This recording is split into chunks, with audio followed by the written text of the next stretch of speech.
Καλησπέρα σας κυρίες και κύριοι. Πέμπτη σήμερα 5 Ιουνίου του 2008 είναι οι ειδήσεις από τη Δίον Τηλεόραση. Τις εγκαταστάσεις του βιολογικού καθαρισμού του Δήμου Κατερίνης επισκέφθηκε σήμερα ο Δήμαρχος Κατερίνης Σάββας Χιονίδης, συνοδευόμενος από τον πρόεδρο της ΔΕΙΑΚ Περικλή Τσιβανίδη, με αφορμή την Παγκόσμια ημέρα του περιβάλλοντος. Ο κ. Χιονίδης επεσήμανε την αναβάθμιση του βιολογικού καθαρισμού που έγινε τον τελευταίο χρόνο, η οποία ως αποτέλεσμα έχει το νερό που καταλήγει στη θάλασσα να μην περιέχει ούτε 1 λίτρο λίμματα, σε αντίθεση με ό,τι συνέβαινε παλαιότερα.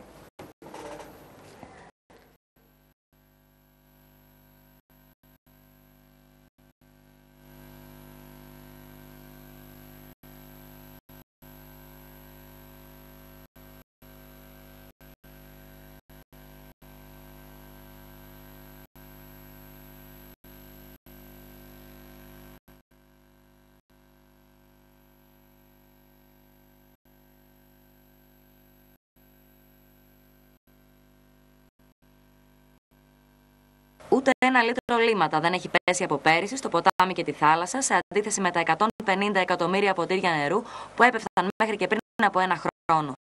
Αυτό δήλωσε σήμερα ο Δήμαρχος Κατερίνης κ. Σάββας Χιονίδης στο πλαίσιο της επίσκεψής του στις εγκαταστάσεις του βιολογικού καθαρισμού του νομού Πιερίας με αφορμή την Παγκόσμια ημέρα του περιβάλλοντος.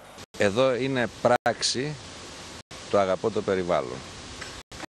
Με πράξεις λοιπόν αποδεικνύουμε κάθε μέρα το πόσο κοντά είμαστε στις περιβαλλοντικές πρακτικές. Να συγχαρώ τον πρόεδρο της ΔΕΙΑΚ και τα στελέχη για την τεράστια προσπάθεια που καταβάλανε ώστε να έχουμε αποτελέσματα. Είμαι βέβαιος ότι από πέρσι, από τέλος Ιουνίου του 2007, δεν έχει πέσει ούτε 1 λίτρο λίμματα στο ποτάμι και στη θάλασσα. Τα αποτελέσματα πλέον μας κάνουν να χαμογελούμε. Δεν είναι τα αποτελέσματα μόνο που δείχνουν μηδενικά φορτία στην έξοδο του βιολογικού από άποψη μικροβίων. Είναι αυτό που βλέπουμε στο ποτάμι. Βλέπουμε ξανά να έρχονται τα ψάρια και τα πουλιά. Βλέπουμε καθημερινά η θάλασσά μας να βελτιώνεται, όχι μόνο στην Κατερίνη και στην παραλία, αλλά και στη Γρίτσα και στην Πλάκα που έπαιρνε ένα μεγάλο φορτίο από αυτά τα οποία πέφτανε. Πόσα ήταν αυτά που πέφτανε? 150 εκατομμύρια ποτήρια νερού κάθε μέρα πέφτανε στο ποτάμι και στη θάλασσα όλο το καλοκαίρι με λίμματα. Η δεύτερη δράση είναι η διαχείριση των στερεών αποβλήτων στο Χιτά, όπου τα πράγματα είναι εξαιρετικά καλά. Στις 30 Απριλίου είμαστε η μόνη περιοχή, πρώτη μεταξύ Σερών και Γιαννιτσών, που είναι ακόμη πολύ πίσω, που υπογράψαμε τη σύμβαση, εγκαταστήσαμε τον εργολάβο για το νέο Χιτά. Το Δήμαρχο συνόδευε ο πρόεδρος της ΔΕΙΑΚ, Περικλής Τσιβανίδης.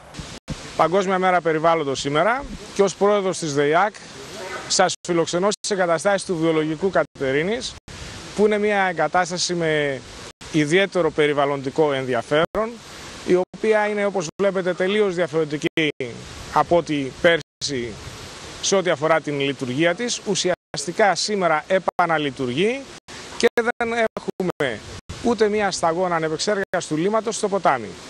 Τα αποτελέσματα είναι καταφανέστατα και στις χημικές εξετάσεις και αναλύσεις και στο ποτάμι και στην θάλασσα.